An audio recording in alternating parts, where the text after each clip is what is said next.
కూడా స్పష్టంగా చెప్పలేడు. ఏదో ఒక విషయం మాట్లాడుతూ ఉన్నట్టు జంప్ అయిపోతాడు. ఆ విషయం జంప్ అయిపోయి మళ్ళీ వేరే విషయం తీసుకుంటాడు. దేనికి కూడా క్లియర్ క్లారిటీ అనేది ఉండదండి. కృష్ణాంజలి గారు ఇదండి.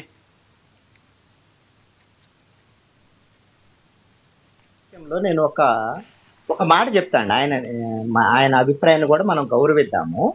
ఇక్కడ రాజకీయాలకు సంబంధించినటువంటి వ్యవహారంలో ఎవరు ఎంత అద్భుతంగా మాట్లాడుతున్నారు, ఎలా చేస్తున్నారు, మాట్లాడే తీరు, వ్యవహారం వీటికన్నా కూడా ఎంత నిజాయితీగా ఉన్నారు, కరప్షన్ ఎలిగేషన్ సంబంధించినటువంటి వ్యవహారంలో మిగతా వాళ్ళతో పోల్చినప్పుడు పరిస్థితి ఏంటి అనేటువంటి అంశాలు కీలకమైనవి. అలాగని ఇప్పుడు 14 నెలల కాలంలో పవన్ కళ్యాణ్ ఏమైనా కరప్షన్ లేకుండా ఉన్నారా అనేది నేనేం కితాబు ఇవ్వను. ఇంకా చాలా సమయం ఉంది, 14 నెలలు అయినాయి. ఎందుకంటే పవన్ కళ్యాణ్ కూడా భవిష్యత్తులో ఇప్పుడు ప్రభుత్వంలో ఉన్నారు కాబట్టి అవినీతి మరకలు అంటుతాయి.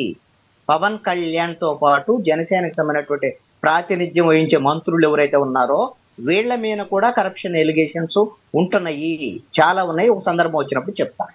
రెండో అంశం ఏంటి అంటే నాయకత్వానికి సంబంధించినటువంటి వ్యవహారంలో ఎస్ కార్యకర్తల బేస్ ఉన్నటువంటి పార్టీ జనసేన కాదనటంలో పవన్ కళ్యాణ్ 11 ఏళ్ల ఈ జనసేన దీంట్లో సూపర్ సక్సెస్ గోల్ కొట్టారా కొట్టలేదా? నాయకుడుగా అది సక్సెస్ కాదా? నీకు 100% స్ట్రైకింగ్ రేట్ అనేటువంటిది మీకు 2014లో పోటీ చేయాలా? నేను అనుకున్నాను ఇది పిచ్చి పని, పోటీ చేస్తే ఎన్నో కొన్ని వస్తాయి కదా, కనీసం ఆయన పోటీ చేసినా సరిపోయింది కదా, లేక నలుగురు పోటీ చేసి సరిపోయింది కదా అని నేను అనుకున్నాను. ఆ రోజున వ్యూహాత్మకంగా ఆయన పోటీ చేయాలి, ఎస్ నాకు నిస్వార్థంగా ఉన్నానని చెప్పుకోవడానికి ఒక ఆయన పెట్టుకున్నారు. మరి 2019 వచ్చేసరికల్లా ఏం చేశారు? ఒక ప్రయోగం చేశారు. ఏంటి?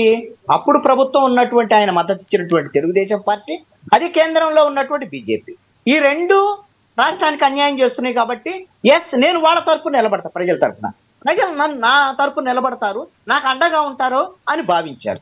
కానీ ప్రజలు రాజకీయాలకు సంబంధించినటువంటి వ్యవహారంలో అనేక ప్రలోభాలకి, అనేకమైనటువంటి ప్రభావాలకి గురవుతారు అనేటువంటిది 2019లో పవన్ కళ్యాణ్ తెలుసుకోగలిగాడు. తెలుసుకొని ఇండివిజువల్ గా పోటీ చేస్తే నష్టం జరుగుతుంది అనేటువంటి దాని మీద ఇప్పుడు వైఎస్ఆర్ కాంగ్రెస్ పార్టీ 5 ఏళ్ల పాలన, అవినీతి, కరప్షన్ వీటికి సంబంధించినటువంటి వ్యవహారంలో ఎస్ వీళ్ళు ఓడిపోవాలంటే ప్రభుత్వ వ్యతిరేక ఓటు చీలిపోకూడదని ఒక అవగాహన మేరకు ఈ నిర్ణయం తీసుకున్నారు. భవిష్యత్తులో జనసేన ఎదగటానికి ఇది ఒక బేస్, అది ఎదగటానికి కావాల్సినటువంటి అవకాశం వచ్చింది. ఎదిగే విధంగా పవన్ కళ్యాణ్ చేస్తాడా లేదా అనేటువంటిది భవిష్యత్తులో చూద్దాం. Right sir, okay.